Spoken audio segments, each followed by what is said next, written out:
Go.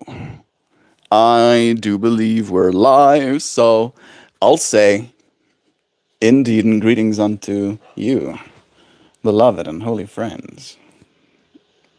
It's nice to have you here again with me today on another conscious evolution, another opportunity for us to discuss where it is we're going. Do you know where it is we're going? Who do you? I'm still barely trying to figure it out. If you had to pay attention to the news, you might be convinced that you're on your way somewhere not nice. We are collectively on our way to somewhere not nice, but I feel like today's stream topic, to me at the very least, is supposed to be this stark reminder that where it is we're going is here. Right? That there is technically nowhere for us to be. That we're always going somewhere. I have this whole thought experiment that I'll go through when I watch people on the road, seeing them driving places. And I'll lean into the understanding that that's a whole person, of a whole life of their own, hopes and dreams, a mom and a dad, a family maybe, and that they have a lot on their plate as well, and that they're traveling somewhere, that there's somewhere they want to go.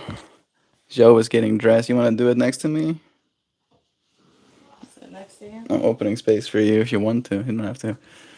Might be uncomfortable. The stick is in the way, maybe. So if you want to scoot over, I can sit next to you. I can switch it like this way, and then you can. Okay. Upside down. Yeah. Ooh. We're drinking black coffee this morning. We're doing a fast. I think we have 8 minutes before I technically have to leave. It's true. You want to sit here with me? My schedule is 5:15, so. Hey, friends. Is that leveler? And then we go. Yeah. Where it is we're going. I don't know if you heard what I introduced today's conversation to. Yeah. You ever think about where people are going when you see them in their cars on the roads? Totally. Yeah. Every now and again, I mean, not all the time, right? But every now and again, I'll just get hit with this thought of like, huh, look at that intricate person over there having an intricate life right alongside me that I can't even begin to know. Right?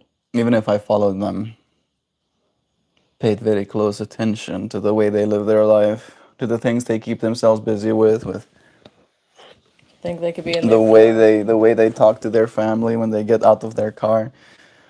Like I'm thinking about the whole fractal of not being able to know that person, even if you tried a little bit as well, even if you did follow them. And I mean, you can live with somebody like my mom and my dad.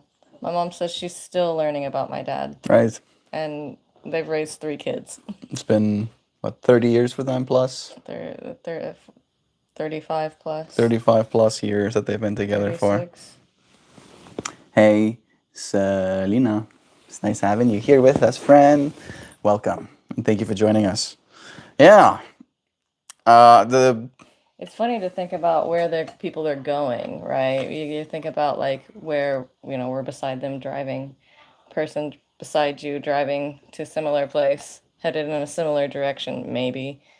For a moment, you kind of like link up and wondering where they're going. But in wondering where we're going, it's like there's still wondering where we even are, right? Mentally, like they could be like in a completely they are in a completely different space, even though we're surrounded by the environment, the same variables and everything. They could be completely feeling something different on a phone call with their mom or friend or whatever, and you're stuck on what happened in the morning, thinking about where we can be mentally. right. Where are we going mentally as well, like cognitively? I do like that perspective because my hippie woo woo answer is that we're going here. That we're always going here. Coming back. Yeah, we're coming back to where it is we are right now, all the time, right? And no matter how far we travel, no matter how many events we go to, no matter how many projects we complete, how many deadlines we meet, we still we still are going back here, right? And that's the thing that I'm really curious about when it comes to almost like the franticness. I think there's this duality of like I think a lot of people probably know that about their experience and they almost embrace it to the point. We've had the conversation about people in this space having access to like walking trails and bike trails and like nature's beauty, but it's not a common occurrence for people to actually go out there and experience it for themselves because many of them might just stick inside their homes. They're comfortable enough in there. Some people hate nature. Some people hate dirt, hate bugs, hate critters. Are you one of those people? Some people are like, Reveal yourself, look, nature hater. they're out there. Some people are like, why would I want to get outside? Yeah, there's bugs out there. Why would I want to get outside? Because I have my AC controlled house. Like, I pay for it. I'm going to enjoy this luxury that I've worked hard for. To each their own.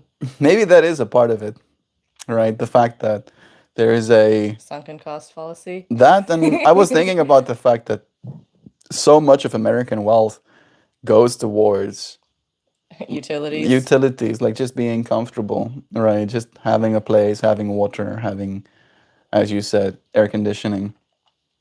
That by the time you have paid for all of those things, and it's like again, it's one of those costs that kind of disappear once you pay for your gas and your electricity and your water. It's not like that money is going to. Yeah, and I never actually use my water usage. Like, I always have to pay the minimum. So it's like I'm paying for more water than I'm using. That's pretty But wild. sunken cost fallacy, just because I'm paying for it doesn't mean I have to use it. I had this friend that was like, "Oh, you can get 2 large blizzards for the price of 1.5 blizzards, so I'm gonna get 2 large blizzards." I'm like, "No, you're spending more money, and you're not gonna It's feel good after not you eat both eating of those two large blizzards. blizzards." I got a like a mini blizzard the last time, The didn't I? larges I are got a like twice medium. Yeah, this. exactly. Like You're like, I'm gonna get 12, two because 24 ounces of ice cream. I'm gonna get 2 because I'm saving money, but in the end, it's like, still, stuff is having to be done. We have some comments popping up. Beautiful family. Thank you, Ozzy. William. Ozzy, your boy says hi too. We got a person saying, "Ree." I get it though. Yeah, I think about that sometimes about how the lure to know what's ahead can take away from us our awareness of the present moment.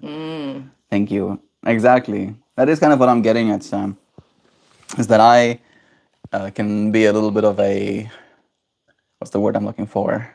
We have gewoonte misdadiger in Afrikaans. It's like I'm guilty. I'm guilty of that sometimes, where I can be so set on where it is I'm going that I'm not where I'm at. Like with the bathtub thing, you're so set on making that speaker play music that I figured you out what aren't was relaxing. wrong, just for what it's worth. It was actually my fault. I changed the setting in the attempt to try and get my earphones to stop being weird. And it was the setting called Disable Absolute Volume. And apparently that's a protocol, I think at least, that the Bluetooth communicates with itself. So once I connect to the speaker, it tells the phone how loud it is or how loud it will play, and then it can almost like adjust your volume rocker accordingly. And because I disabled that setting, my speaker was just completely not working. And if I had just skizzed about it a little bit longer, If you had just skizzed about it a little bit longer, maybe you could have gotten it to work. But if you were like fully present and being like, I don't need to worry about this, then you wouldn't have to bring yourself back down from all that skizzy that you brought yourself up to. it's true, what you say. I can bring myself to some skizziness. It is usually because I have a certain idea of how I think or how I want. I think that's even better. I would say How I want things to go. an attachment to an outcome. An attachment to an outcome is right. Do you ever find yourself attached to a certain outcome? Think Think it's the I same think it's as natural. I think we all can egos. find ourselves. We can all probably think about an outcome we're attached to, right? It's true. Yeah. I shared that with you this morning, even. That one of the things that Jo said to me is that she appreciates the health, that I've been bringing into her life. Like, we've been sleeping better. According to my Whoop, I'm getting younger. Yep. Her sleep for the last 6 months Has is been awful. atrocious. Like, I think you got like 43% was your 6 month average. And now it's up to like 63%. I'm telling you, my life was hard.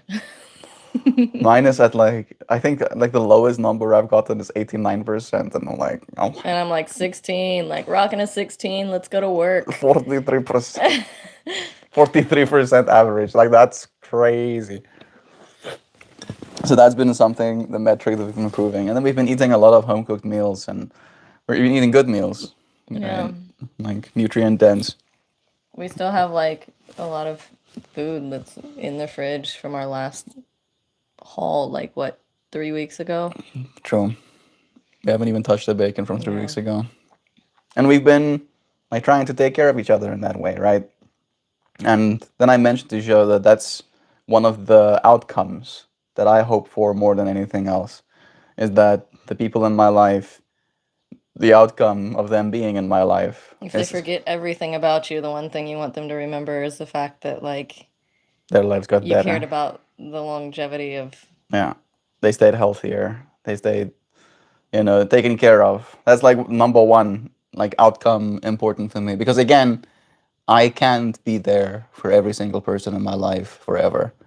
But if they're here for longer, that gives me more chances to be there for them at some point, kind of thing, right? Like, we only have so much time as human beings on Earth, and with all of this rushing to get where it is we think we're going, we kind of miss each other in the meantime. You have to go. 17 minutes past. Nice. Speaking of rushing, love you. I love you, Joe. Be safe.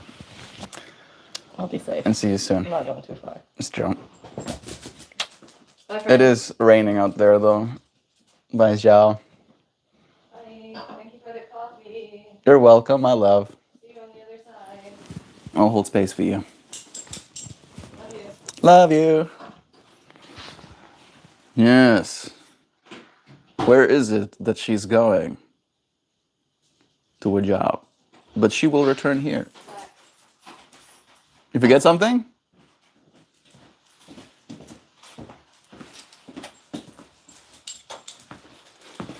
Your cell phone next to me. What was that you put down there? It's my Pokemon Ah. game thing. I throw a Pokeball with this, but it's broken in more ways than one. I need to change the battery on it. So I'm leaving it here so I remember to put the battery in it. Nice. Have a good one, Jao. See you soon. So yeah, she is returning to work, but she will return here as well very soon, I'm sure. You go back in your lane, I say to these little hairs. Keep back in your lane. Some people hate nature. Are you one of those people? Yo, yes, the fuck I am. Hate the bugs, hate getting dirty, hate the sun in my eyes. Give me my dark cave. It is what I was made for. You know, Sam? No, don't touch me. Oh, just tries touching me. He's touching me. He's touching me. Puts dirty mauve paw on my body, on my person, touching me. This morning he put his wet nose directly on my body. Be like, how dare you? Maybe that's the part of me that doesn't like nature either, Sam. Maybe I'm a hypocrite. Maybe I'm hypocriting. But I get it. I, at one point in my life, also hated getting dirty, hated the bugs, hated the sun in my eyes. And then there was something that changed. I went to China and I lived in Shanghai. And that place That place taught me some stuff. Taught me some stuff about loving nature, and I came back like, oh my god, I love nature so much. Sucking it in with my eyeballs as much as I can, and I've not been able to get enough ever since. And doses. Does anyone hunt? Yeah, a bunch of people hunt here, and I'll probably hunt myself as well. Oh, Mojo! Mojo has been keeping the space safe. Mojo, thank you, bro. It's nice having you here. Me and Zhao talked about you just yesterday. I mentioned to her my hopes of the art that I want to make, and like about my spectacle piece that I'll make for someone someday. And then you came up in the conversation as well as someone who does have one of my portals, my love portals. I will get some days off of the wedding weekend. Don't know which specific yet, but woohoo! Here comes Gooby, Goobsy Goobs. I'm so excited, bro. Thank you. Gob's taking time off from his brand new job to be there for our wedding. Nice shirt, thank you. It's one my mom got me. It's a little bit tight. Like I don't I don't feel comfortable doing like my doing like certain back stretches, but it's fine. Who's the baddie? That's my fiance. Nice shirt, thank you. Getting drafted to Iran. Just watching everything on YouTube. Probably my last time. I hope you're joking. That's all I'll say. Skizzy bo flizzy, galarbo flarm. Yeah. SMG sent us 6-7.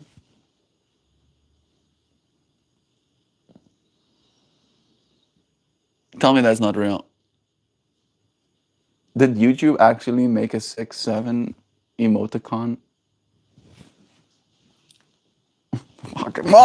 Why YouTube? I mean, maybe it's just a matter of like getting the kids to spend their monies. Can you skip the small talk and get to the cracking, bro? I'm like, what do you want me to say? Now I'm like all insecure. This is a little bit of a small talk fractal. Sometimes we'll like maybe around like the 20 to 40 minute mark, between that time frame, will sometimes get serious. And sometimes I'll get into like a mental flow state where I'll start channeling maybe something interesting. No promises. But it is kind of a matter of like you have to be here to find what you might like, to find that you might like something in this space, right? It's a gamble sometimes. Who knows if anything interesting will happen. Be respectful or respect to another stream, brother. Thank you, guys, for the space that you protect. This dude just like putting himself on my body. Who do you think you are, though? Don't you know that this is my personal space? It's my personal space, so that you're just gonna have like sitting on. Melt, you look jacked. How are you lifting? How much are you lifting? I don't lift at all, actually. Technically, I don't lift. I move my body. I do a bunch of walking. I will do the occasional hike. I ride an electric unicycle. And then I have a very consistent, every single day for the last 1,500-day yoga practice. And that's where most of my, I feel, gains are being kept. But I used to work out when I was a teenager. So I did give myself like a little bit of infrastructure back in the day. Now it's just about maintenance. Maintenance! Rip the pits, indeed. Good evening. After a long winter, 6 months, spring has finally come to Sweden. Tommy, that sounds blessed. I hope that it's a beautiful spring for you. I'm feeling kind of down today. I got the apartment problem solved, but I had to get like indignant, insistent, and even angry. This was a situation where approaching it that way was actually warranted, but nonetheless, it depletes me. I'm a lover, not a fighter, and from childhood trauma to adult life struggles, I get frustrated with how much fight this life experience requires of me at times. I do know what you mean. Melt, I'm telling you, that dog is a skinwalker. Be careful. I believe you, bro. I believe you. Like, he's a skin. Hi, Jon Snow. I haven't been called Jon Snow in a long time. That suddenly threw me back to Arpan days.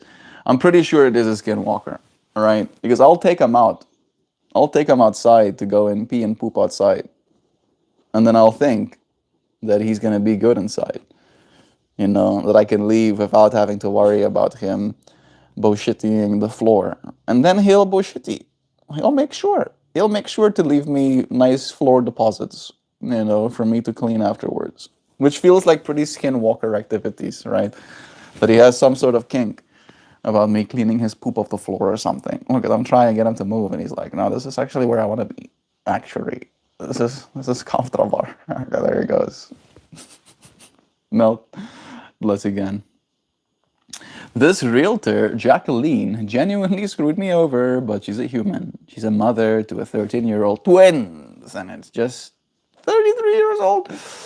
Can you imagine being a 20-year-old and then having twins? I'm imagining. Nope. My imagination tells me no. Almost my age, and I don't have responsibilities like that. Feels good. Oh, feels considerate of her maybe, but feels good for us, dude. But if I had two 7-year-olds or going on 8-year-olds running around in my house right now, I'm trying to imagine how I would be. I'm guessing silent, just like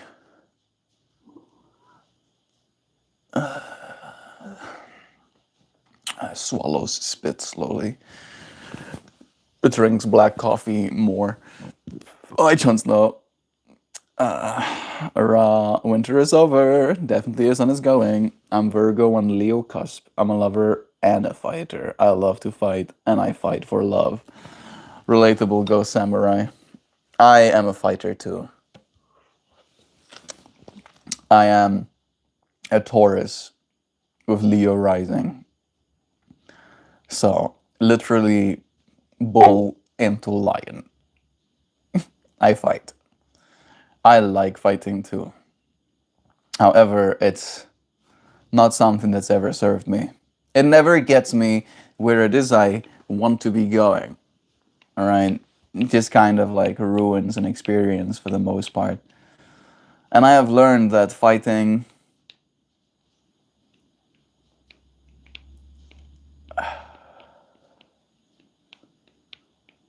doesn't really have a place in my life.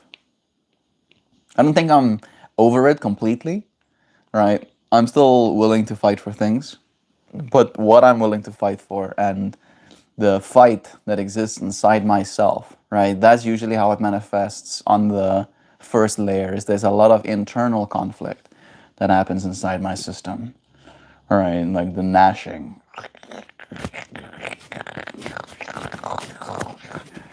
If you had to put something in my insides, it will come out in little bits, kind of thing. Not like that, you fucking weirdo. But still, think I little bits. Yes, be scared, be very scared, and yeah, I can feel myself calming down in some ways at the very least.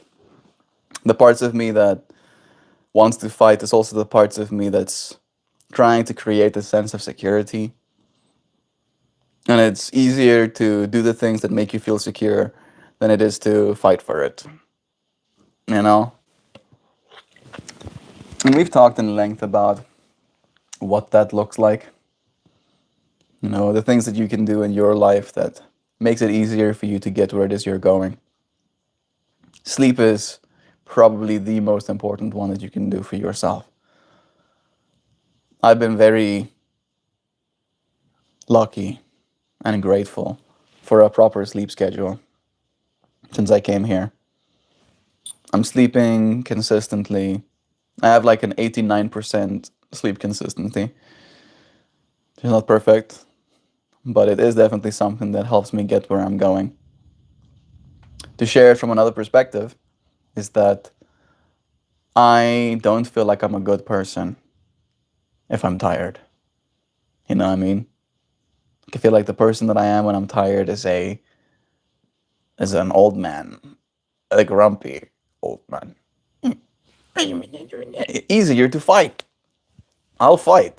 Oh goodness. I think some of the worst fights I've ever been in, I was in because I was tired. Because when I'm tired, it just is like this. You reach this effort point, right? Where you don't care about anything because you're tired. You're like, and then, the teeth come out, the fighter comes out. Absolutely right. Time to watch Lord of the Rings again. No. Latinas are like sunshine in the morning. They brighten up the world. That's cute. Hey, Melt, right? And I had to get like aggressive with her. She deserves compassion, but the serious nature of something like housing forced me to withhold it, and I can't empathize with how much that hurts. Yeah, I understand she's probably, as you said, right? She has a lot on her plate, but I don't think you were being too unreasonable, I imagine, right? At least with your demands, right? Your demands were not unreasonable. You you had like bare minimum requirements like can I get into the building that I have paid to be resident in, please? Right?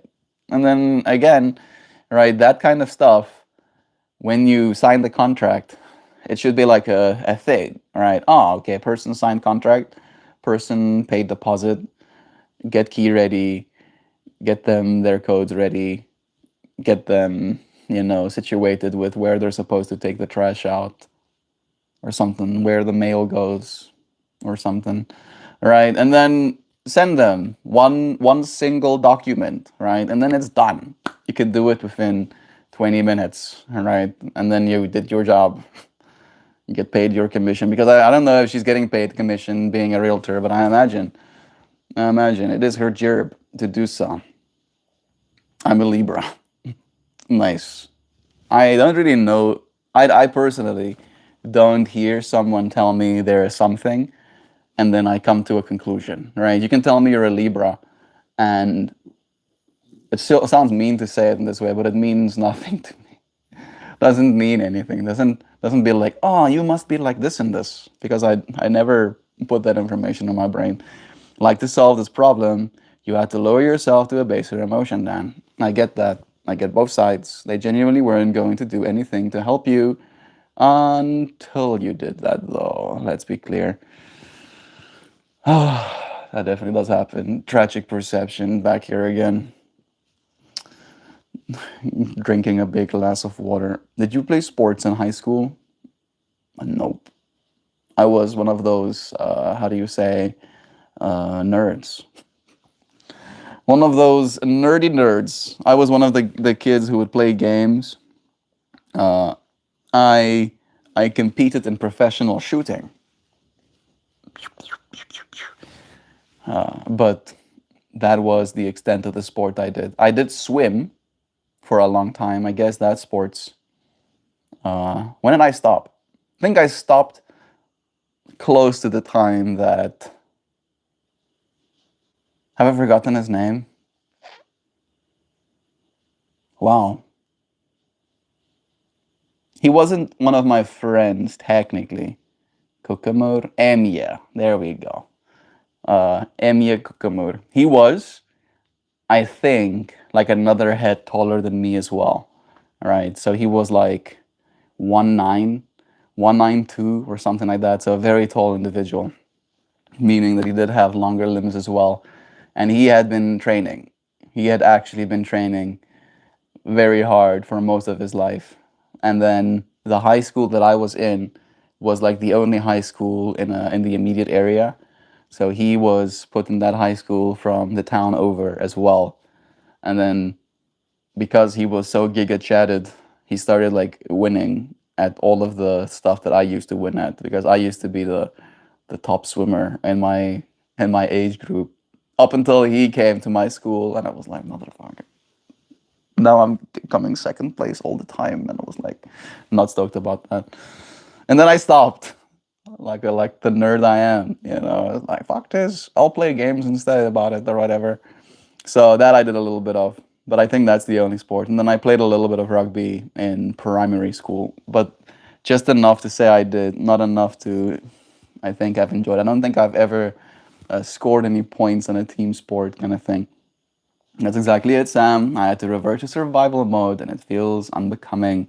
That's not the man that I want to be. I hear you. You are the goat, bro. We love you. Sanchez. Aw, Sanchez. That's so nice. Love to you too. You seem pretty cool and chill, man. I try to be.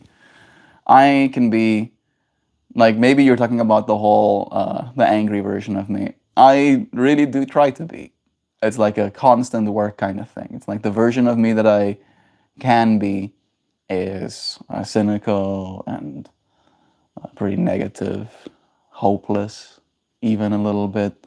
And then I experimented with being that version of myself. And I found that I hated myself and everyone else. And I was like, maybe I should try and be different. And almost, it's like we had a conversation a little bit about it yesterday that emotions will lie to you, right? And the emotion of anger is one of those that comes with like layers of self righteousness and indignation. Righteous indignation, right? You feel this sense of like you're being good, even. You're being right. You're being appropriate by being angry in a certain circumstance. And it's almost like hard to convince yourself out of it because once you're in that state, it's like if I'm convinced otherwise, then I am not standing my ground on this thing that I was just talking about, kind of thing. And it became like a loop for me, a spiral. I wanted to be cool, right? Kind of thing. And being angry was one of the ways that I thought I was cool in. Salibo me. Sometimes we have to, and it's important you recognize how that moment may hurt you, may have hurt you, and did hurt others. It means that you've learned, finally, good job. Beans on toast is a vibe sometimes. Morning, y'all. Dan says, morning, Darren. It's nice having you here. Dan says, yeah, I feel that, Sam. It felt disempowering because I can't stop it. I can't stop people from putting me in that position. And you see, maybe that's what you're meaning as well. Maybe that's what you're talking about. Maybe I'm sharing parallels with you, Dan. Maybe that's why I'm sharing these parallels, because you might be able to relate to it, or it could be the right context within to share that kind of perspective. But it is like when you get into that state of anger, right? That righteous indignation of like, how dare you not do things the way they're supposed to be done, right? And then you're angry and then you're engaging from that state of anger. And if you stop yourself from being that angry, it sometimes, at least to me in some experiences, feels like I am saying that it's okay. That actually maybe it's kind of okay, all of this bullshit that I just went through. And your anger doesn't want to say that. It's like, no, it's not fucking okay. That's not okay. I'm gonna be angry about it more. Hello, South African man. Is apartheid still there in South Africa? No more than it's here in America, bro. I'll let you know, dude. Technically, there is, unfortunately, a whole new kind of apartheid. But it's not a segregation of like peoples. It's more segregation of opportunities.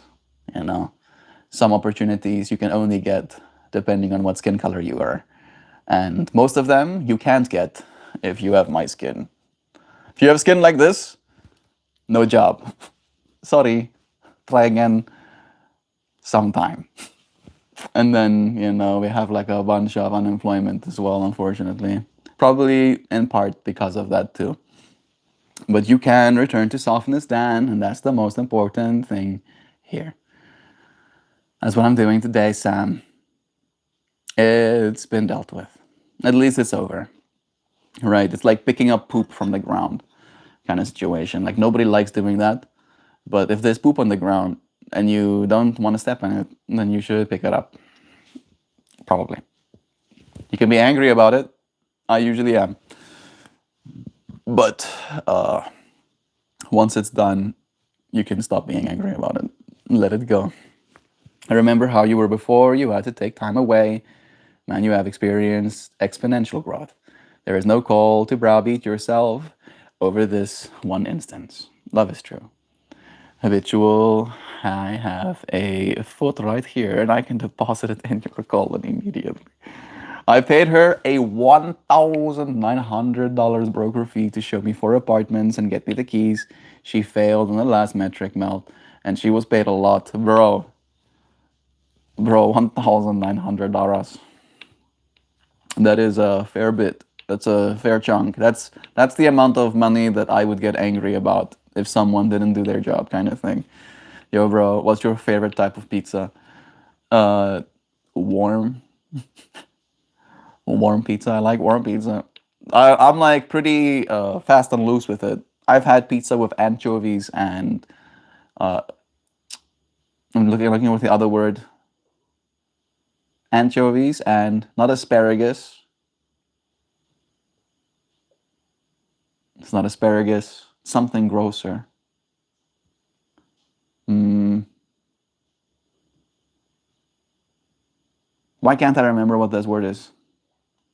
It's like these small things that you boil. Brussels sprouts. There we go. Yeah, I've had literally, I'm not joking, I've had a pizza with anchovies, Brussels sprouts, onions, and peppers on it. That's the one pizza that I didn't enjoy, TBH. But I still got it thinking that I probably would. Mistake was made. My dad laughed at me. Thanks for recognizing me, Sam. Appreciate you. Love is true, Dan. It's nice to see our community reaching out to one another like this. Joe says, chat be popping off. Howdy, all you people coming and going. Did you know otters hold hands while they float on their back and they sleep to keep themselves from drifting apart? There you go. Hey, stick together. That's cute. Where they go, they stick together. That's even cuter. Dan, you could get her a pie gift card from the village inn. I bought her a bottle of wine at the key exchange, Darren, and then she didn't give me all the keys.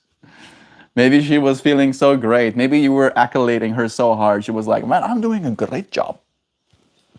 Forgets about the job that she's supposed to do because she already thinks she's doing great.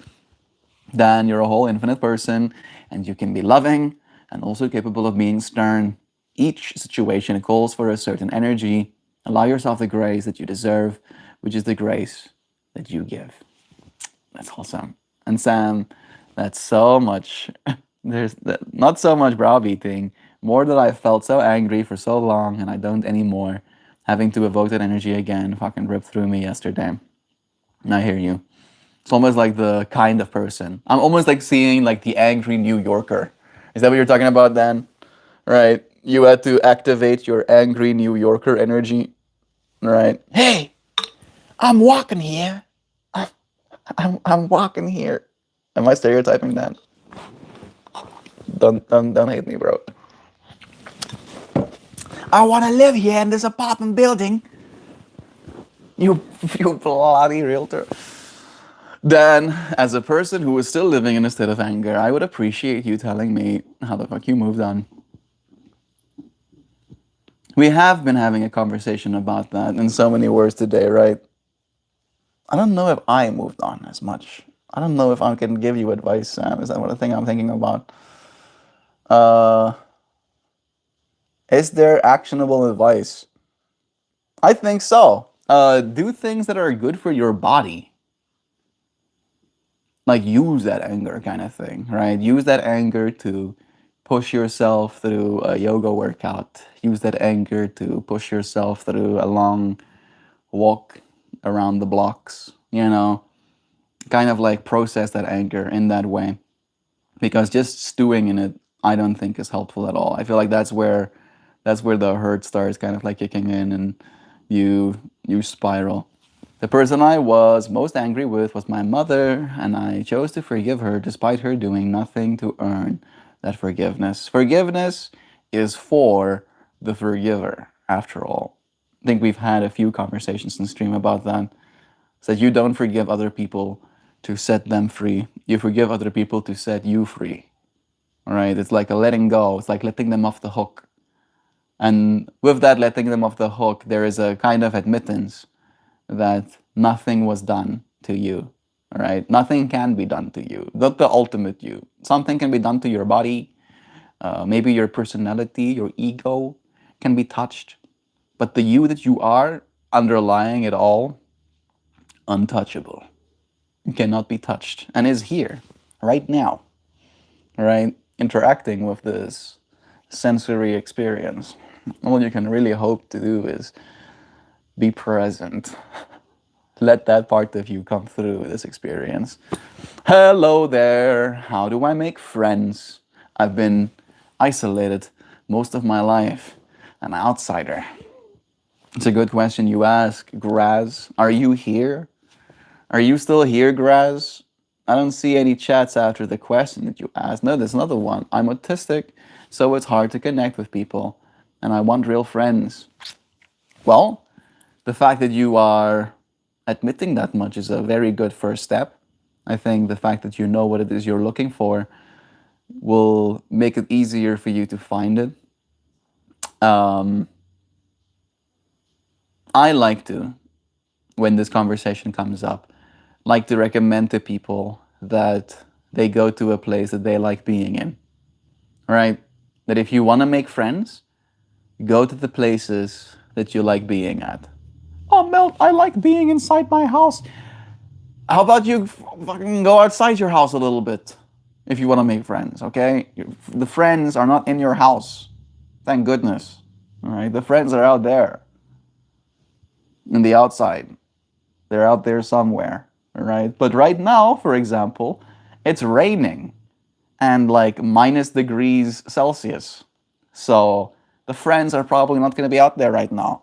All right. So I think it's a matter of timing in that way as well. Like picking the time at which you go and try and make a friend, right? If someone is freezing, maybe they just smoked a cigarette outside, and then you try and talk to them to make friends with them. You ask them, and oh, I smoke cigarettes too, and I don't, and you shouldn't. But maybe you do, and you're like, I could be friends with this cigarette smoking person. And then you try and start a conversation with them in the middle of them freezing. Like all they want to do is finish a cigarette and go back inside, right? You might feel undesirable, unfriendable because of that exchange when it's just the circumstances that didn't allow for that connection to flourish. 2 days ago, on Saturday, I made a friend. I'm happy to say, Tanner. He is the one other person in this world that also has an EUC. Like the odds of me finding the one other person that would ride with me feels very crazy to me. I'm not surprised, but I did like it, right? And again, I went out to do the thing that I like doing. And then I spent time listening to live music, right? Which is also something that I like doing. And because I spent that time listening to live music, I happened to meet him outside when he was taking his dog for a walk, right? And it was this draw of luck, right? I did have to get lucky to actually meet him. But that's kind of what friend making is in that way as well. You have to put yourself in the space to potentially get lucky like that. Go to places that you like being, again, actionable advice, all right? And then try to connect with the people that are there. Again, become really good at reading circumstances. Being autistic means that at the very least, you should be smart enough to absorb information. And even if you apply that information like a robot, the way that I did, it'll still be effective. There are a bunch of books that you can read. Is it Dale Carnegie? I think Dale Carnegie has a book. Is this one going to be faster? What's that Dale Carnegie book with like 92 ways in which to make friends or something? You're thinking of How to Win Friends and Influence People by Dale Carnegie. Not 92 ways. Yeah, it's just how to influence people. And then here's the skeleton. Here's the skeleton of how you can make friends, right? This is another layer of actionable advice. It's built around principles, not hacks. Things like don't criticize or condemn the other person. Don't or do give honest appreciation. Appreciate things with a certain look into it, right? Like appreciate them for things that they did. or things that they had a choice in, right? Complimenting a person or appreciating them for the way their nose looks will be awkward to them. They'll be like, okay, I don't really get to pick my nose. It's just kind of on my face. But thanks, I guess. Versus, I like the way you dress. I like that scarf that you put on. Now suddenly you're appreciating a choice of theirs, right? People like that. Then there is arouse in the other person an eager want. That one sounds a little bit strange, but that's kind of how me and Tandler built like a little bit of a quick friendship because the want that was arisen in both of us is the want to have a homie with which we can ride our wheels with. All right, and as a result, we had like something in common. And again, going to a place that you like going, you can arise the want of wanting to go there together next time, right? Potentially. Then there is be genuinely interested in other people. That one is very important.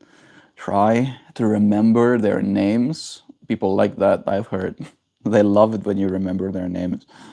And then there is let the other person feel important sincerely. Nothing manipulative if done correctly, but it can become manipulative if someone uses it mechanically. That's the shadow side. Any social skill can be weaponized. I don't know why that was a point I wanted to make, but it's true. Yeah, don't criticize or condemn, give honest appreciation, arouse in the other person an eager want, be genuinely interested, remember their name, and make them feel important. And if you can manage one and ideally all of those, then you will make friends. Slowly but surely, you'll have friends. Even you can have friends, little friend. And if you don't want to do all of that, at the very least, you have us now. We can parasocial relationship and be friends here on the internet. We have a Discord as well, so if you want to connect with one of these people that are in chat right now, you would be able to do so. You change the definition of stranger to friend. Nice. Yeah, cold pizza is fine too. Warm pizza. That is the most non-answer you could have given. Yes, I gave that non-answer on purpose because I wanted to not give an answer because that was a food talk adjacent, and calling it warm doesn't really stimulate any appetites, does it? And then I proceeded to talk about anchovy, and I feel like there was artichoke on it as well or something. Brussels sprouts. Like it was so disgusting. Like that pizza, like unironically, the only pizza ever in my life I didn't finish eating. It was so bad. So freaking bad. Your appetite unstimulated? Good. I want real friends. Change the definition. Tubing down a river sounds so nice and so cool, Xiao. I do look forward to doing stuff like that as well. Maybe I'm missing some comments. Let me see if I switch our messages. Back again. That's the big part. You change how you see someone. Some folks would like to know more about people before they do that, but it's not necessary for true expression of love and compassion. True. There was a moment with Tandler when we went on a trip together where he went back home and then he let his girlfriend know that he met me and that we made plans to go and chill together. And then she was like, "Oh, you don't know if he has bad intentions. Maybe he's gonna like string you up or something, when you're out on that adventure." And he mentioned something like, "You can pick up on someone's vibe, right? You can see that they don't have bad intentions. Sometimes I think most of us are a good judge of character, and I would like to believe that my character doesn't seem like the person who's going to try and screw you over." And he did trust that, right? And we went and had a good time. But there was like a little bit of that quality where it could be. It could be. There has been a little bit of huiverig, mm, unsure-footedness and the stepping of forward. Yeah. Yeah. You change and you see someone. would know about people before they do. Yeah, exactly. Right? Like he couldn't have. He had met me for a total of like 20 minutes, so he couldn't have known more about me. And the only way for him to know more about me, to the point that he knows whether or not he would want to spend time with me again, and he even said that.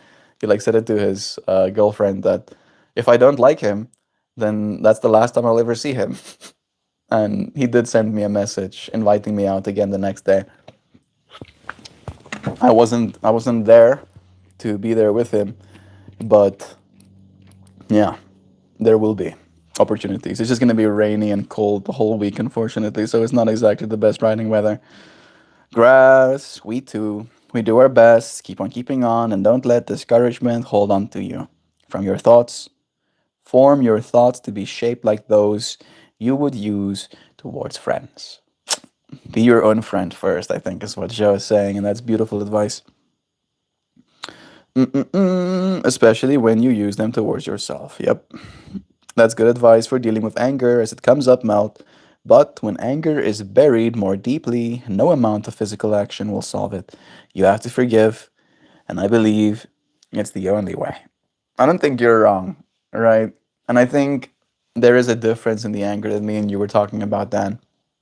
I'm talking about like almost a certain frustrated anger, right? Like, and then doing something about that, where deep seated anger that's been coming from a long time ago can be a little bit harder to do something about unless you forgive, as you said. Like, you can't just work out until you forget about that thing you're angry about, right? You have to just be like, you know what? I'm not going to be angry about this thing anymore. I could be. I'm in my rights to be angry, but I'll forgive instead. It will be better for me to do so. Darren, let's go. Joe, melt fam, water rafting. Is that what I'm hearing? Oh yeah, that's definitely gonna happen. I don't see that message where Joe was talking about water rafting. I'm seeing the grace you give yourself. Saw the otter drifting apart, but I'm not seeing any water rafting yet. But that is something that me and Joe will do. Joe has a bunch of canoes in the back of her home. Mm-mm-mm-mm. The answer is in the sutras somewhere. I need to pick it back up again and start reading it regularly. I don't think it would be something you regret doing. Sam, could be good for you. Grass, find other artistic people, like bees in a pod. Oh yeah. Through the Ozarks, sounds like a fun time. Yo man, your hair is wild, right? It really is. It is probably the thing that I'm most insecure about. Like, I don't think I'm insecure about much else. And it's not like an insecurity of like I'm worried about it. It's just it's so chaotic, right? That I try desperately to get it into some state of cohesion, right? Like I'm trying to crystallize it into something that makes sense, something that's managed, right? Slightly, and I want to use the word controlled, but there's no controlling what's happening up there, bro. Like I tried. I put I put stuff in my hair to help, but it fights. Thank you though. Thank you for the hair comments. It's the one thing, right? As I said, like the one thing that messes with my insecurities. I had a mom as well. My mom is a hairdresser, right? So growing up, hair was always something that I've been made aware of, very aware of, right? Whereas like, oh, I'm having this experience, right? There's this slice of experience that extends from my existence. And then there is the body experience where food happens, when drinking things happen. And then there is the top experience, right? Which is usually just reality. And then suddenly, sometimes I am made aware that there is stuff at the top and at the bottom of this experience that I'm having. And then that's where the insecurity comes in, where I'm suddenly like, oh yeah, I am flesh and blood. Flesh, blood, and hair, apparently. Sometimes it's poignant to remember. Yeah, being a human being is an experience. One wheel, one friend, so wholesome. Yeah, it's fun then. I can't wait for you to get one too, bro. New York is the perfect place to ride a one wheel too. We will make it out of the ghetto one day, brother. Thank you, James Wright. I trust that you will do so too, bro. Slowly but surely, and then all at once. The Dale Carnegie book is about business friends, which are totally different monsters. It is true. It is true what you're saying. It is kind of like a business focused, right? How to get ahead in life kind of focused book. But the things that he says is not true, right? There is still some wisdom. Let me see if there is a 92. What is the book that talks about 92 ways? There is definitely one like that. That freaking Dale Carnegie book was published in 1936. I did not know that. Yeah, I did read another one as well. There's a book by Lyle Lowndes. Lowndes. It's a practical guide full of 92 specific tips and techniques on how to connect with people, break the ice, improve your conversations, build rapport, handle social settings, and make yourself easier to talk to in all kinds of situations. There you go. Yeah, it's called How to Talk to Anyone. 92 Little Tricks for Big Success in Relationships. That's a good one that you can read as well. If you're really concerned, like again, I am a very autistic individual, right? And I am pretty socially awkward, like a lot of socially awkward.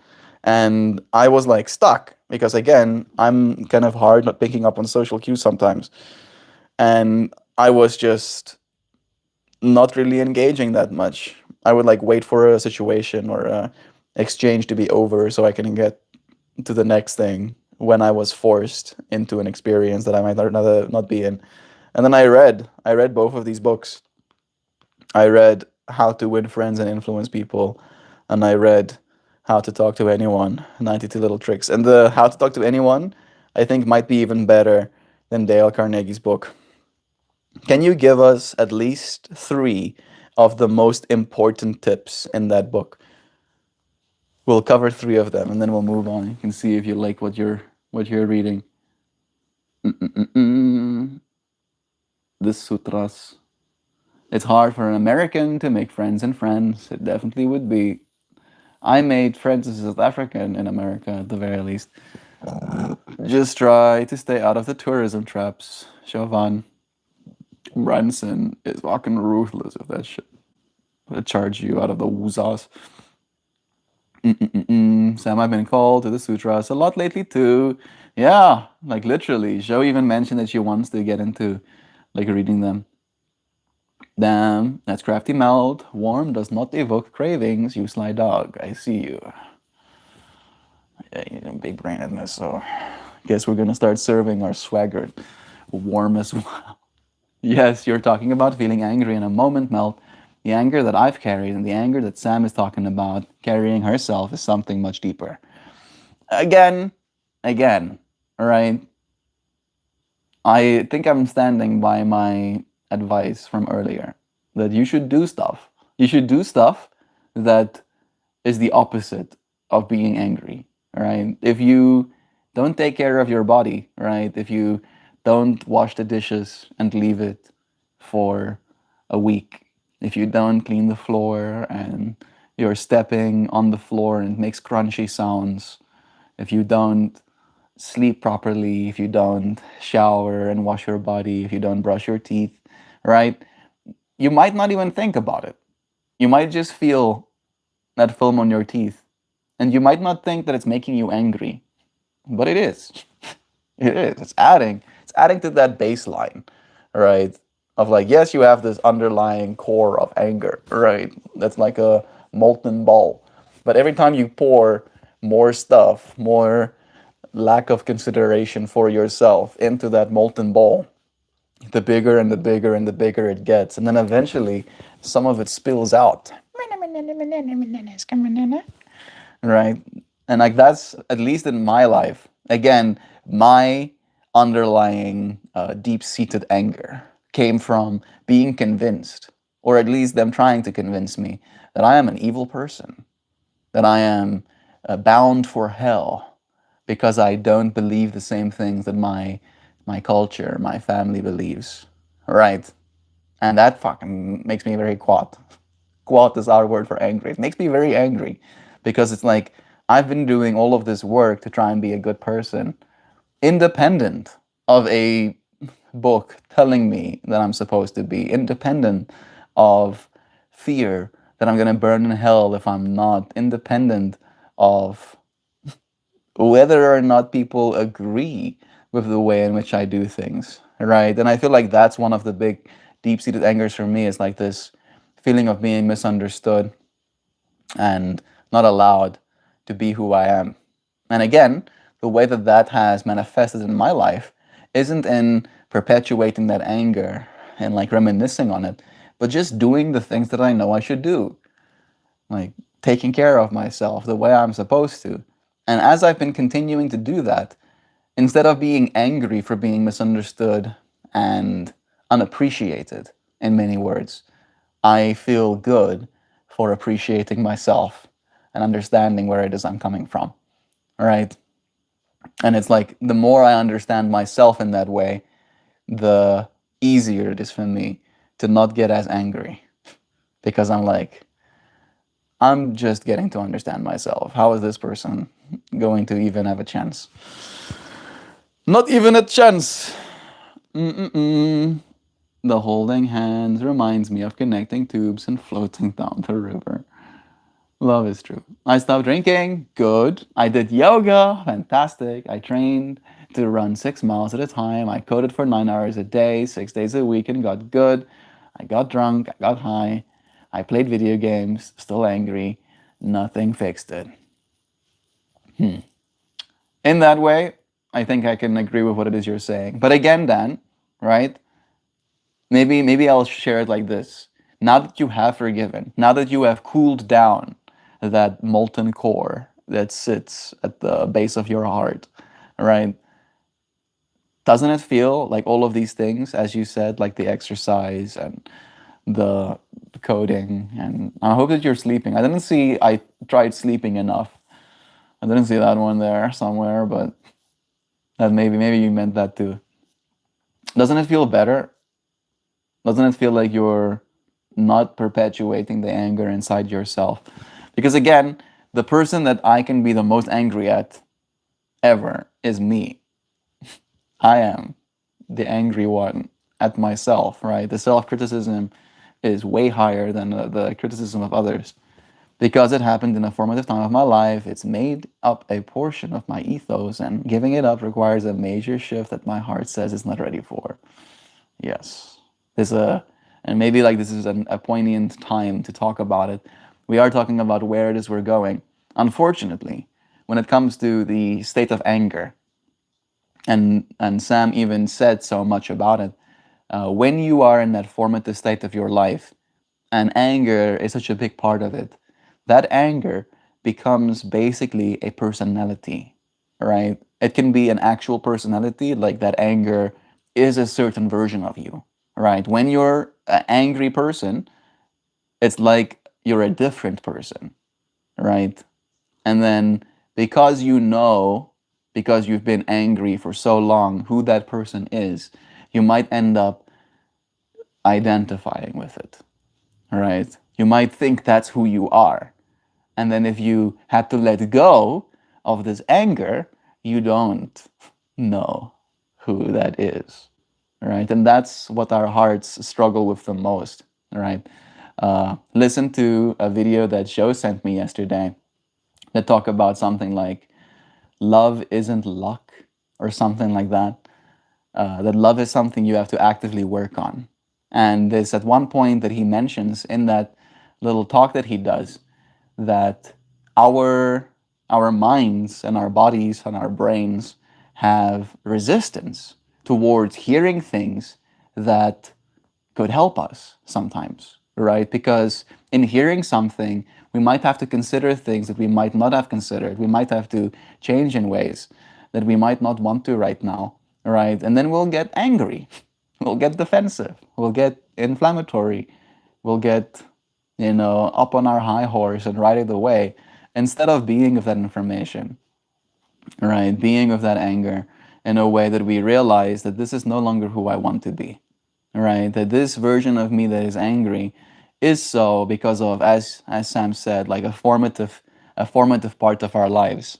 And again, to agree with you, I went through the same thing with my family. Like during my formative time, I was like seen as an outcast, right? I was literally called the black sheep of our family.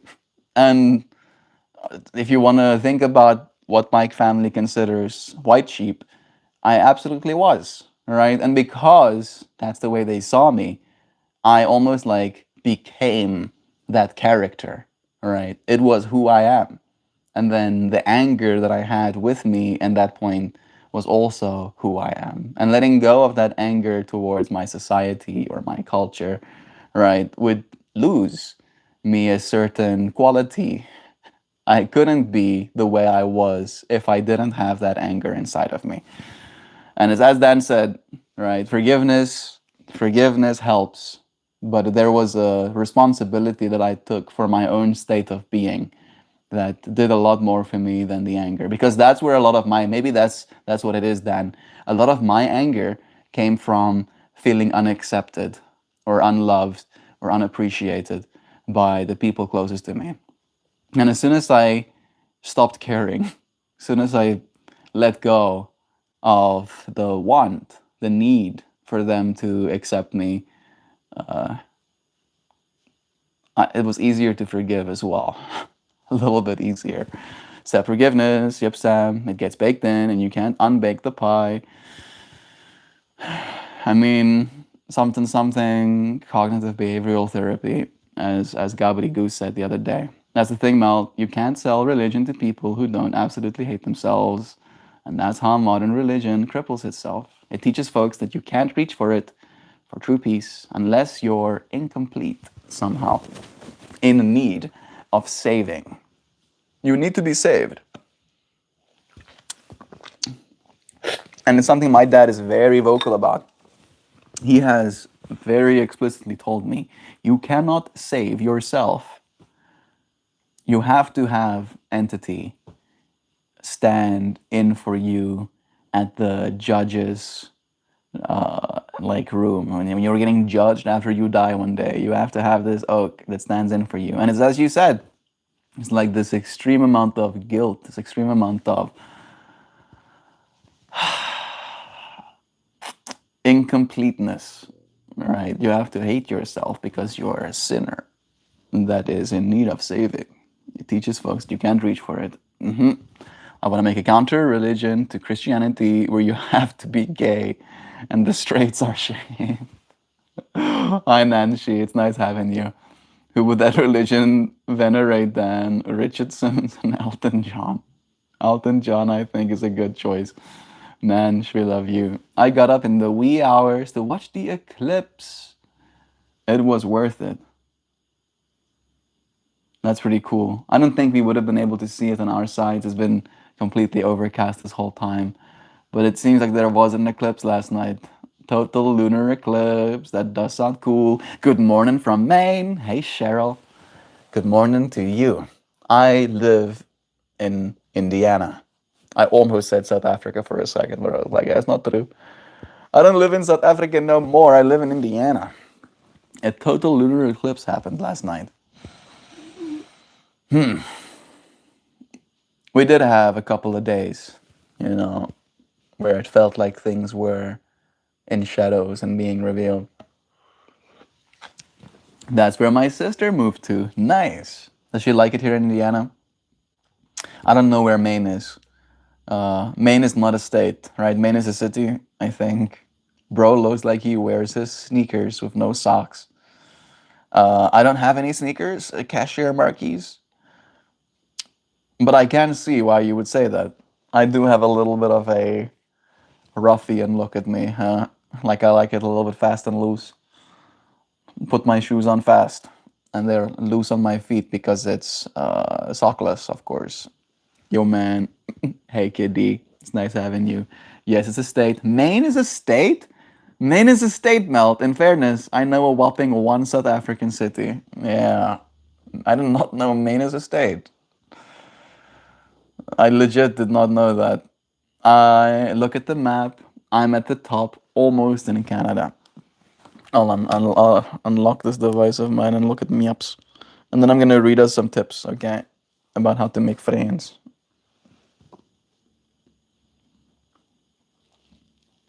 There's Vermont and New York and Minnesota and Michigan.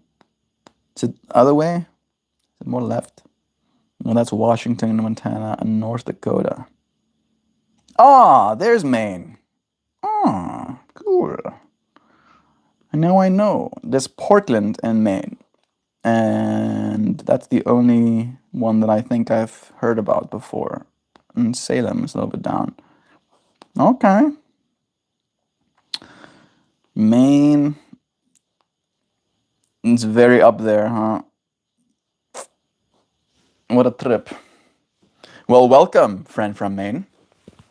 It's nice having you here. Took too much. That's a sick shirt. Nice. Thank you. Fellow YouTuber friend. Appreciate the love. It was a gift from my mom. Most of the clothing that I wear were gifts. It's true. William Shakespeare can't spell. Yeah, he just made his own words up, bro, when he felt that way. Goodness gracious, great goals, great balls of fire. Hey, Hammez. Holy moly, here's Chris Pratt. Yeah. W's in chat for mom. That's so nice. Took too much. True. Love your mom, friends. Love your mom. Even if she wasn't always the best mom, she's still your mom. All right? That's one thing that I remind myself of. My mom wasn't a bad mom by any means, but she was a teacher. Right? She taught me a lot about myself and about who I want to be, about how I want to be. But she did definitely put a bunch of,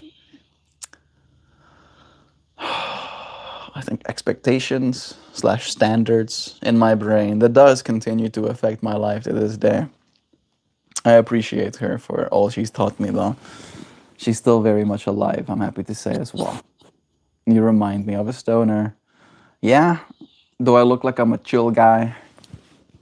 Like I can have fun? I'm gonna totally talk to you about, like, my eyes.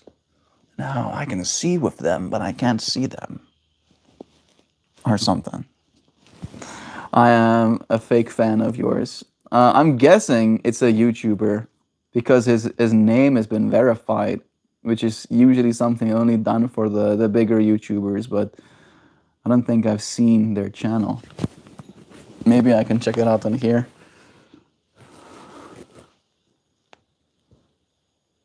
The channel name is a thing that might be of concern. Holy shiznit. That is a lot of subscribers. But again,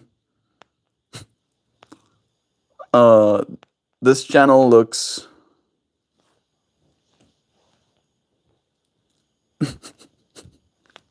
this channel looks like it has a lot of how do you say mm,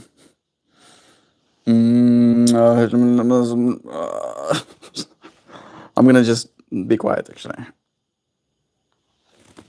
It's like people are always doing things, right? And some parts of what people do doesn't help for you to know about. I'll say that much. My mom's my best friend. That's wholesome. What's up, guys? It's nice having you here, Mez. We chillin'. Everyone knows Macbeth. There were some super shitty sci-fi movies that ripped that plot right off. Oh yeah. I saw a production of Macbeth set in the post-apocalypse. It was interesting. Macbeth by William Shakespeare. The guy writes words in his own way. The dog might actually be a rejected skinwalker. Yeah. One of those skinwalkers that not even the skinwalkers wants to hang out with.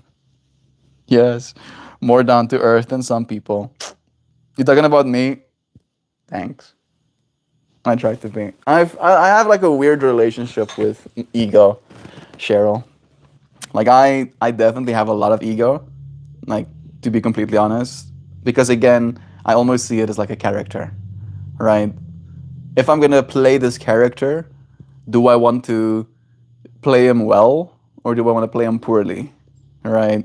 And in that way, having more ego in the playing of a character is playing it well versus playing it poorly. However, in that process, I think, and even in the honesty, the admittance of my own ego experience, I can be disarming and I can let the other person feel like, yes, I have an ego. Yes, I can be egoic. But at the very least, I'm self aware enough to not be pompous. I think ego is better than pompous. All right. I can be pompous too. I can be a little bit pompous, but I try not to be. I try to bring myself back to earth and ground myself into the reality of this existence that we're in. I'm like learning again even like to not condemn or to criticize because I can be pretty critical. I don't do much condemning. I can condemn things. Some of your friends might know. If you know, you know. There are certain things that I condemn, but I'm getting better at letting go. Letting go of all of my wants and expectations. My uppity on my horsedness. Merchants of Venice is my favorite Shakespeare. I don't actually know that one, Hamas, to be completely honest. I think a lot of people do sometimes. I play D and get a lot out of it. Nice. We've been reading Macbeth in class, and all I remember is the three witches in Scotland. This dude. This dude just like laying on his back. You should keep your mouth closed though. I don't read books. I just have to. Kid D, reading books is good for you, bro. You won't regret reading more books, I promise. Unless you're reading things that's regrettable, of course. But if you read things that have like some value, it's almost like downloading the wisdom of an entire person's life. Every book that you read. Because there's like so much wisdom, bro, that is captured in a book, right? There's like you're getting to read a person's mind, the way they think, why they think certain things, depending on what their writing is like. And it teaches you a lot about the way that you think as well. And that could be a very valuable skill for you to have. I often feel like being harder on yourself and self-reflecting on your ego is a sign that it doesn't rule you. Kidney, read The Merchant of Venice. Macbeth, more like Mick Closer. Got him. Good luck recovering from that, Macbeth. Mick Loser. Sorry. Not McCloser. McLoser, I think, is just as funny. I don't read books. Bro, you ignored. No, I'm pretty sure I didn't. Pretty sure I didn't. Rumor about William. I'm not a fan of reading. Yeah, especially not in this world, right? When you have the TikTok videos at all times being way more distracting than a book could ever be. Read books because it's good for you, not because you like it. All right. You should, all of us, maybe that could be where it is we're going. All of us, slowly but surely, will go towards doing things that are good for us, not just doing things that we want to do, right? All of us want to sometimes stay up until the late hours of the night watching our favorite show or playing our new fun game or whatever. Add your thing there, right? But we go to sleep at an appropriate time because it's good for us, right? And we read books as well because it's good for us. We eat whole foods because it's good for us. Yes, it doesn't mean that the fast food, both in like the mental sense, the media, the TikTok videos, we have access to doesn't taste good to the neurons, to the dopamine centers in your brain. No, stop. He's freaking licking our blankets. Disgusting creature. Yeah, this dude knows no personal space boundaries and keeps licking our. Stop doing that. He's like trying to lick blankets more. He's looking for more blankets to lick out of range. Saucy bo bossy dogger. Bring you back again. Okay. Okay. Yeah. Doing things that are good for us because we know they're good for us. Not because we want to necessarily alone, right? That's where we should be going. That's the point that I want to put down and then move on from. Shylock and his conflict of Christian immersion. Throughout the play, he is stereotyped and some of it is problematic, but he has a tremendous speech. Sounds like a whole vibe. I do know Shakespeare's writing. Read Musicians of the Gods by Graham Hancock. Yeah, Graham Hancock is a pretty cool writer as well. Didn't he do Change Your Mind? Was it he who did Change Your Mind? Did Graham Hancock write Change Your Mind? Answer is no. He did not write. Oh, jeeps, I stopped it too early. I didn't mean to ask for it to be transcribed. Sorry. Retry this. Answer is no. Wasn't Graham Hancock. Oh, Splash of Ancient Apocalypse. I do know his writing in that case, right? He's one of the people that likes talking about the fact that we are a species of amnesia and that we've forgotten most of our stuff. Is it Michael Pollan? No, it can't be.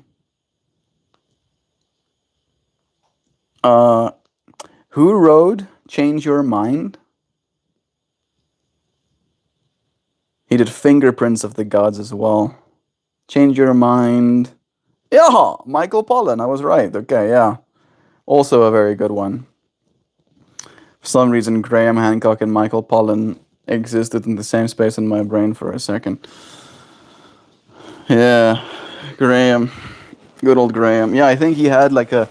Recently, he had a whole special on Netflix, I think, right? Showing you some of the ancient civilization stuff as well. On Read Skrillex 288 Success Facts. Everything you need to know about Skrillex. You know why? Because it was dumb. I literally just told you that. It's not. It's not dumb. Hummus is amazing. Skrillexy. I've been listening to him since 2010 and have never heard of such a cool way to say it. Skrillexy. I'm getting a little bit Skrillexy. Completely Skrillexious. Bro, you're a mod deleting my comments.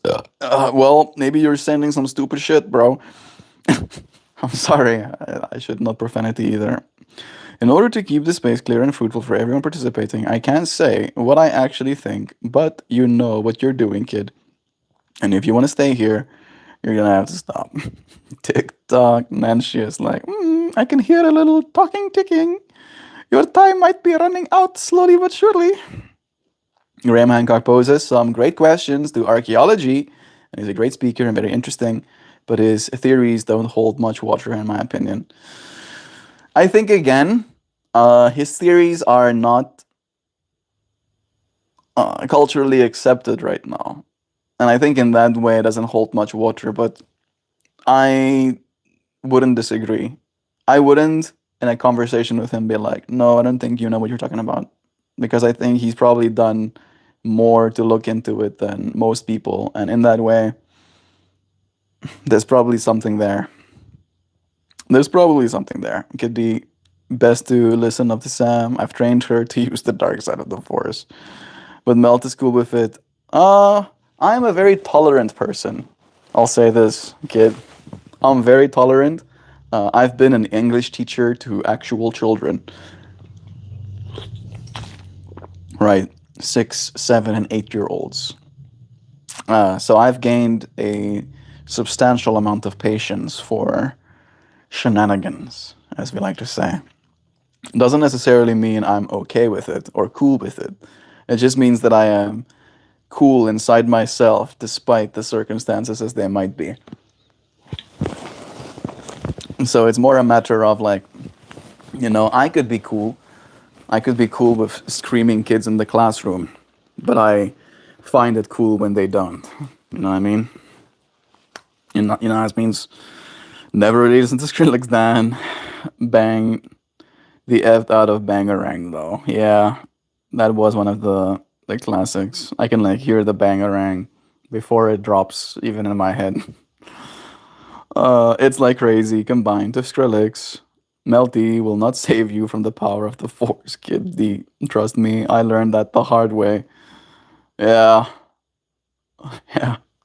Like to tell you this, Kid D, the Dan Gray friend above you, right? It's been a long time ago now, but there was, at one point in this community, a kerfuffle, right? And things were said, and direct measures were taken to to make sure that the space's sanctity gets maintained, right?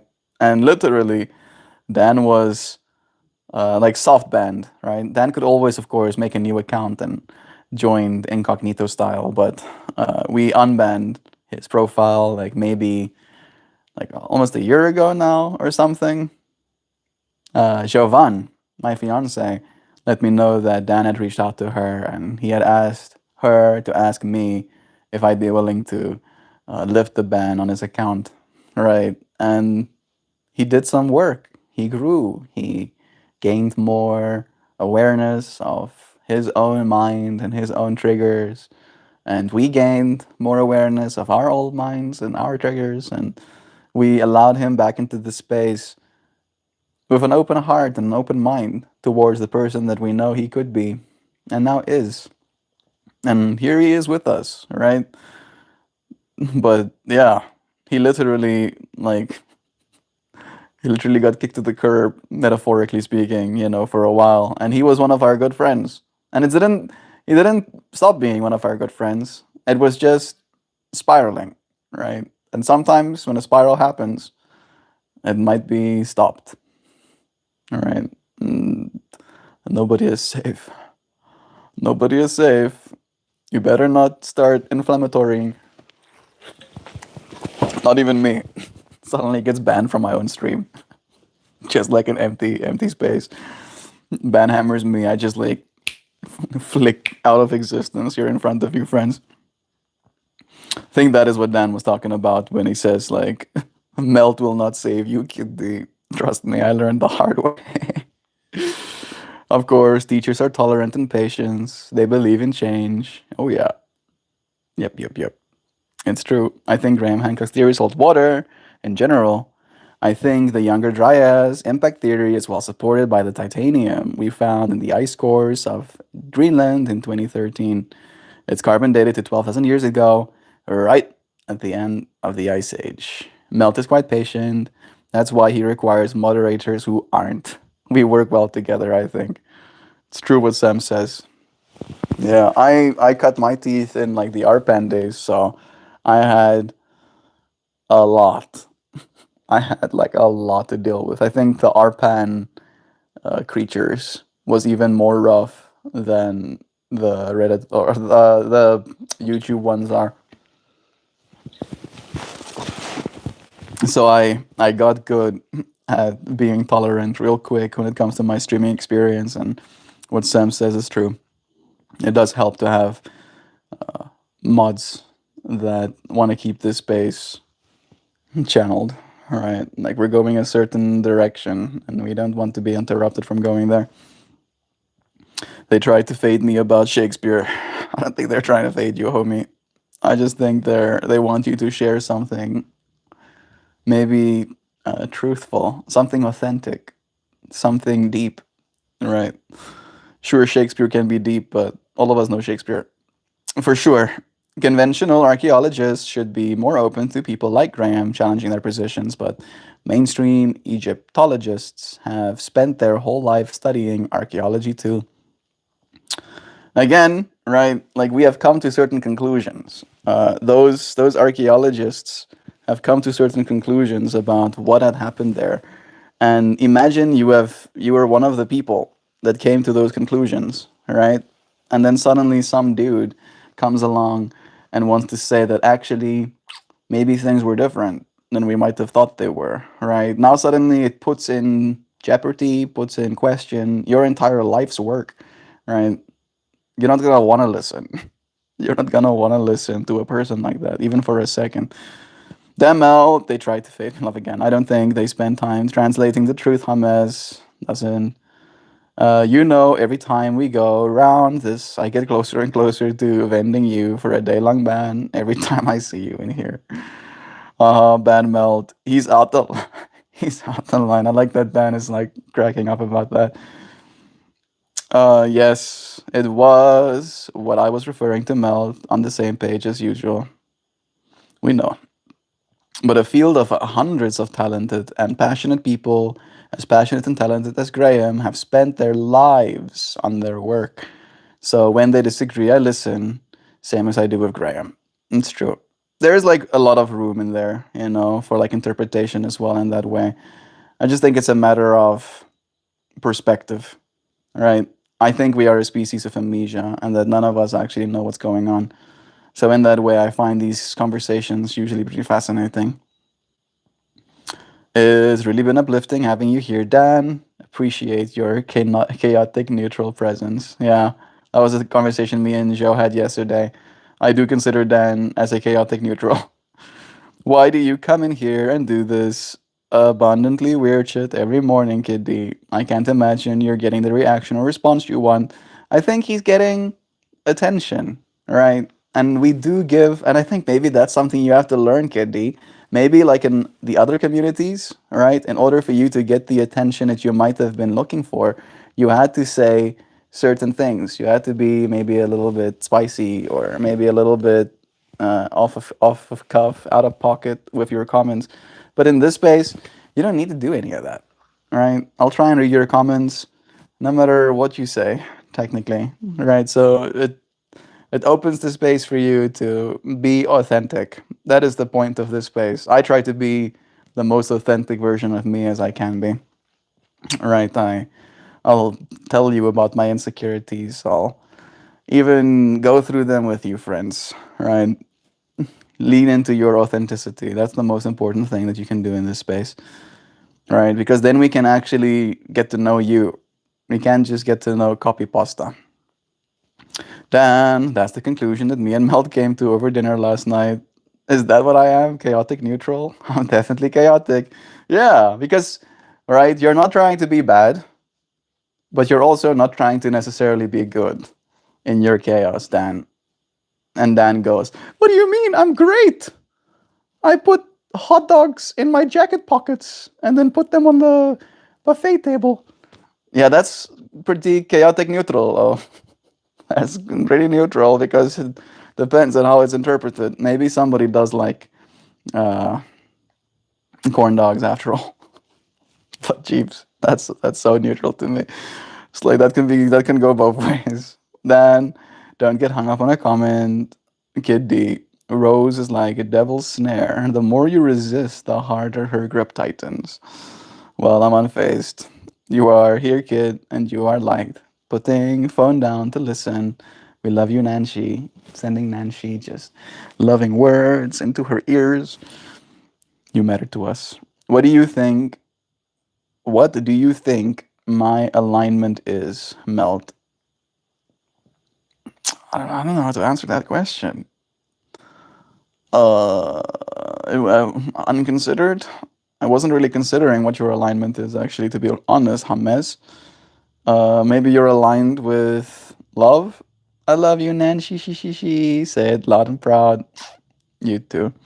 GPT says Jack Sparrow is a chaotic neutral, and I think that's appropriate.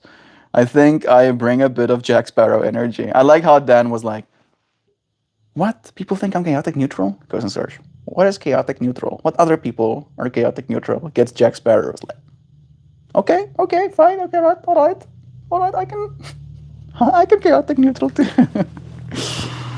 Don't be a wee cheeky brute then. I'm done with it, y'all. You did your best. We were patient. You might still be here. We'll still be here for you tomorrow again. I do these streams every day after all. Alignment means like chaotic neutral and lawful good. That's what I was asking. Okay, Hames. Now I'm on the same page as you were.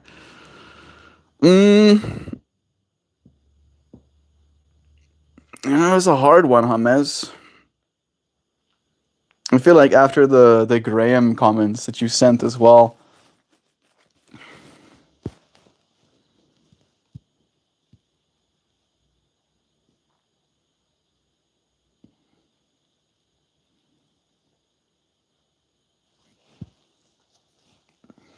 like lawful neutral sounds like kind of where you're gravitating towards, right? Open to interpretation, but still willing to follow the like general consensus, right? Like the law. Lawful neutral. Yeah, that's what I see. No, no, I agree, Mel. I am cheeky to the core, which is not committed to good, but also not trying to cause harm. Yes, it's true. We have been here for more than an hour. Look at us streaming some extra. You want to see something pretty? You want to see something pretty? I made a flower yesterday. Hey, what's happening here? Google is trying to hijack my chestnut. Mm-mm-mm. Sam, the lovely red rose, is a professional mom. She helps keep Mel's mind on track here. Mom style. Bless her. Yes, we do. Good. Use your aggressive feelings, Sam. They make you stronger. Nobody is stopping Sam. She is the shizness. You friends. Look at that. Some peacock-ish feathers bursting from the center. These little shapy shapies. Look at this white line. It's just like barely touching, or trying to barely touch this little bobule. Bobule of light. That bobule of light being the core for this big old pillar. That pillar encapsulated by reds and purples. Oh yeah. And look at those little scaly boys. Which shirt was that? Was yesterday's shirt. I can show you the photo. Ah, nice. My project file is still open. There it is. This is the uncolor corrected one, right? You can see there's a difference. This is after I color corrected it. But bump, and then bump, bump, bump, bump, bump, bump. That's the shirt that I wore yesterday. There is me arm, my shirt and scarf. Before I manipulated him some more. That's how it became to be. I need to make some more art today, actually. Like I'm falling behind. I need to make a lot more. I really love this, and it's true. Joe is the one who helped me pick it even. Very good, my brother.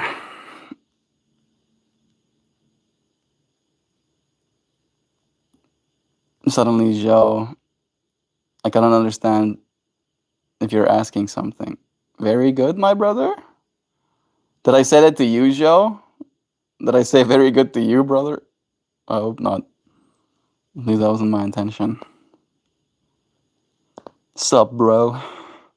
Are you in the US yet? I am very in the US right now, Brittany. Very much in the United States of America. It is raining and cold outside. Otherwise, I would show you some of it. One more. One more look see at this. Nice. What state? I'm in Indiana. The state of Indiana. If it's not beautiful, it's corn. But a lot of it's beautiful. I'm in Arizona, not too far. Do you believe in evil? Perhaps evil is staring right at you. Perhaps. Why do you think you're evil? The possessed nun with an upside down cross as a profile picture. What makes you think you're evil, friend? Oh, Melt, I think bad things sometimes. You think that's evil? That's cute. Oh, Melt, but I have hurt myself one time. You think that's evil? Still cute. I don't actually believe in evil. I more believe in totalities, right? I do think that there are people that can do evil things on planet Earth. There's plenty of that going around, to be completely honest.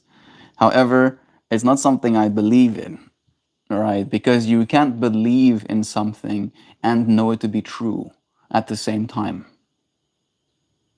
right? Google, define belief.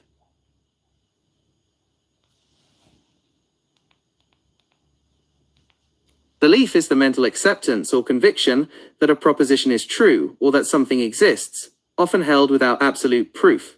Would you like to explore the difference between belief and knowledge? You see. So, no, I don't believe in evil. I don't believe that that position is true or something that exists. I think it can be made to exist by people, but I don't think it's something that exists in the ultimate sense, right? Like if there is a planet bare being surrounded by a bunch of moons and it just spins around its star and the moons spin around its planet, what is evil there? There's nothing evil there, right? It just is. And I don't have to believe in anything. I can just look and see that it is as it is. I like your haircut. Thanks. Short on the sides, long up top. Thank you, Brittany. Appreciate that. That flower today is actually bunkers. Craziest one I've seen for sure. You like it that much, Headdan? It is a good one. I'll admit that much. Like, after I finished making it, I was like, ooh, pretty nice. One more time. Rock in the centers. And then I'll read the small little snippet that I put with it. It was something like, something nature decides, and maybe that's fine. The G's back. Dan Wright, it's gotta be one of my favorites. From young G's perspective, Pearl has his 90 seconds of ban unbanned, instantly goes back to doing things that are just gonna get him banned again. Kid D, I'm supposed to be the one that pisses off Sam. Just slow your roll. Yeah, Hamez usually was the one that got his comments kind of banned sometimes. Absolutely, it's a really great color contrast. It's making the center of those thingies extending out from the sides pop. It's also very bright colors. True. Almost looks like that thing in the middle is moving. You see that? Whoa. Yeah, how's that happening? There it goes. Stops a little bit. It's trippy. We are here and now. KD, he. Only place to move is forward from where we are. Multitasking, course correcting, adjusting, doing our best. Absolutely. All right. Sometimes nature decides what the day is gonna look like. Sometimes nature decides what the day is gonna look like. Kid D, you cannot stop the power of the dark side. There's no escape. It's useless to resist. Don't let yourself be destroyed as Obi-Wan did. Stupid ass Obi-Wan getting himself destroyed and stuff. Just join the dark side, why don't you? Just do it. I'm gonna bring my kalimba too. Maybe I'll play a little bit. Ooh, it's 61 Fahrenheit inside right now. And I can feel it. I'm starting to get goosebumped. Can you see that? Maybe a little bit. Sam didn't kill Anakin Skywalker. I did. I killed them Anakin Skywalkers. He thought that he was hot shit. Until he wasn't. I'm just like lost a little bit. I'm gonna pull a card now, okay? Right. You tell me when to stop. Maybe I should shuffle it a little bit. Hames, love that scene. I did.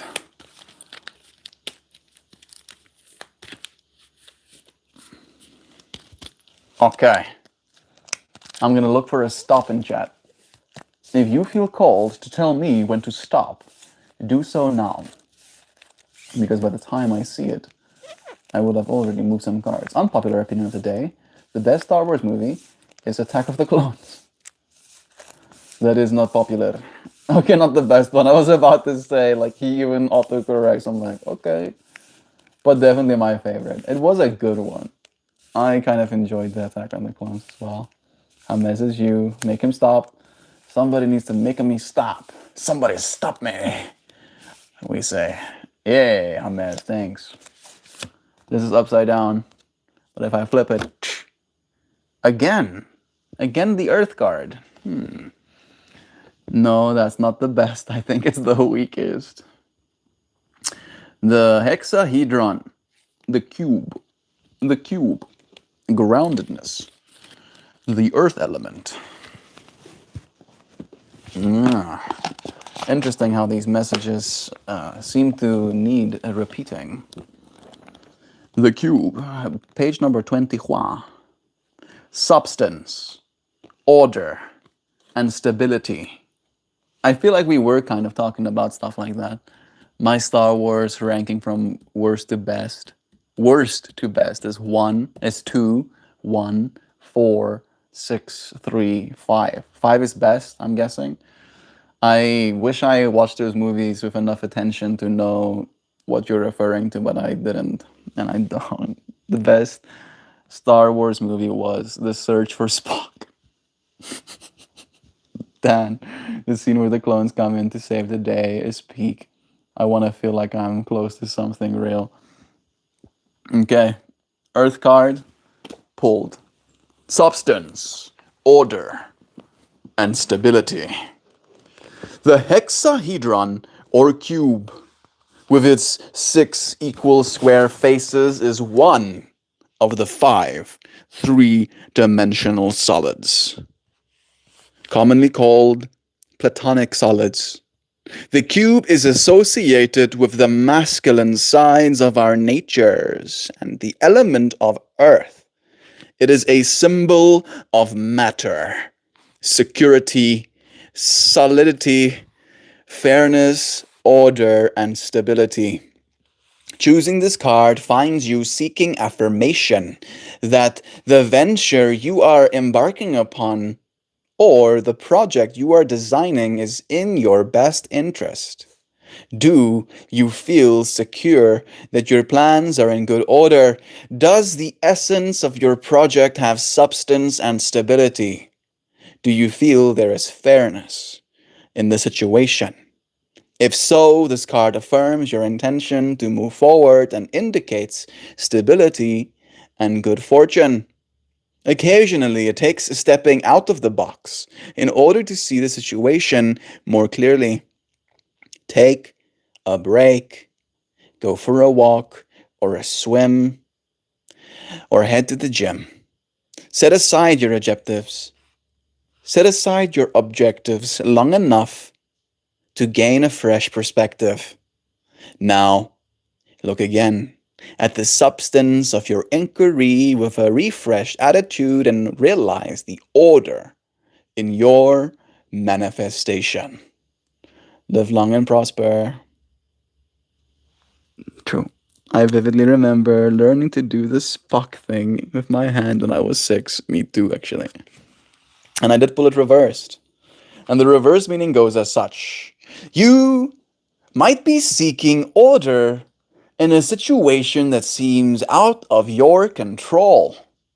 Consciously step out of the box in order to gain a larger perspective. You may be required to act in a manner that is not customary for you so that you can break free of the confinement you are experiencing. Being locked in the box Let yourself out of the box, dear friend. Step out of the box. Just long enough to gain a fresh perspective. It's getting cold in here. It's getting cold. The 61 Fahrenheit is definitely like, can you see the goosebumps? You can see those goosebumps, I think. Yeah. My body is like, ooh, it's getting cold, isn't it? Yes, body. It's getting a little bit cold. It's fine. It'll be fine. I'm gonna do this.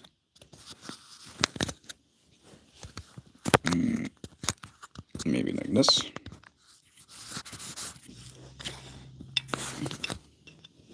Nice. And then I can play kalimba. I'll set a timer for 5 minutes.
My timer is bow timing. Let me know that I have played 5 minutes. This creature deciding to put himself on my body. I think he's getting cold as well, probably inside. So he's like, I'm gonna go get some space. We told y'all one that checks not lower egg prices and stick to the Democrats. So here we are. Yeah, it's true. Northern Irish. Too true. We have you here with us. Who needs tears? And it's nice having you here, dear friend. Sending you so much love.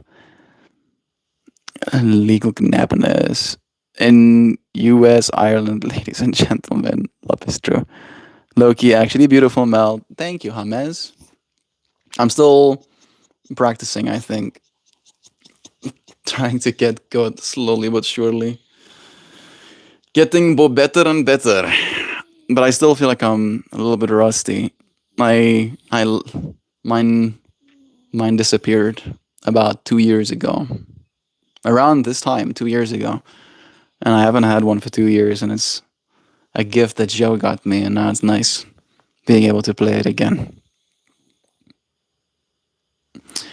Less than a minute, you guys. He's not here to be serious.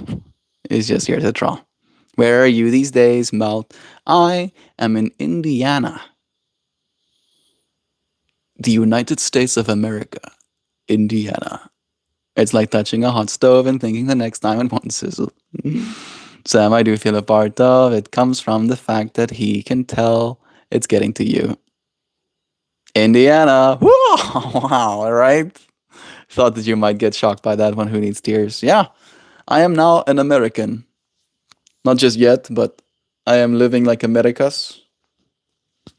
I'm already starting to build my body out of American foods. James, you make a good point. No interaction from me is going forward. He knows he's gonna get banned automatically now. Melt, you're still alive. I am Moon. Love this. It's nice having you here with us. Who needs tears? We're probably close enough now, right?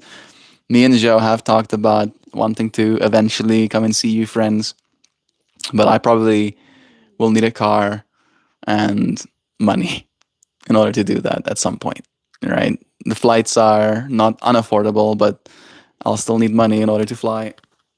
So there is now plans being made for us to be able to go and see friends. His stinky breath. His breath stinks so bad. And he gets fed good food.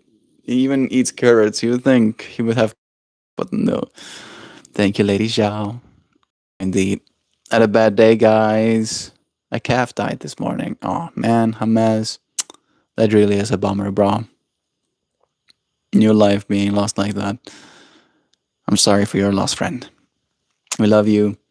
It's nice having you here with us. Don't know if we saved the cow or not. Hope that she pulls through. How am I supposed to see you with your eyes? Oh, James, that's gotta be rough. Was it during birth, James? I'm guessing so. How will the cow do losing her baby? The cows are usually fine losing their babies. They're never happy about it, but it's like a matter of like survival in the animal kingdom. Like she's just fighting for her life kind of thing right now.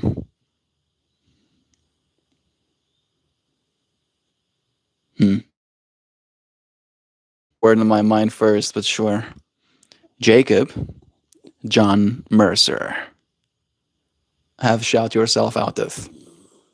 And know that you're loved, at the very least, by September. It's nice having you here. Little sweet animal babies. True. Like, how can we meet? Like, how can I or you drive across borders? I think it's going to be hard for me and you, Moon Knight, since you're in India and I'm in America, right? It's not going to be borders that we have to cross. We're going to have to cross oceans, but plans can be made. I do want to go to India as well at some point. So we went over this in the morning, and the calf had died at birth. She's looking around for it still and hasn't stopped pushing, which is worrying. Doesn't realize she has calf, perhaps. Maybe she's still waiting to have the baby kind of thing, right? It's like, where's the baby? Maybe I should keep pushing until the baby is here. Shame. I'm sorry to hear you're going through that, Hamez. Can't imagine it's easy. Thank you for letting us be here with you, friend. Calming you down a little bit, maybe with the kalimba. Stay solid. Stay grounded. Stay stable. You might be asked to act in a way with which you might not be comfortable, right? That final bit of the card. You may be required to act in a manner that is not customary for you, so that you can break free of the confinement that you're experiencing. Yeah, maybe you have to take yourself out of that environment, which is not something that you're used to doing or something. Sorry to hear that, friend. Love is true. I'll join you friends in this space again tomorrow. This dog probably wants to go outside as well. I know I need to go and pee. So I'm sure he does too. I love you. Thank you, friends, for joining me, sharing the space, for letting me show you my art, for letting me pull you a card, for listening to my music. I'm happy to have you here. I'll see you again soon tomorrow, okay? Goodbye, guys. Thanks for letting me share that. Thanks for feeling vulnerable and safe enough to do so, Hamez. Sending you friends love. No more than a thought away. I'll see you, friends, tomorrow, okay? See you later. If everything was going, I may come to America in 2030. Nice. Maybe we'll meet in that case, on that time frames. See you again soon, dear friends, until we find ourselves here again.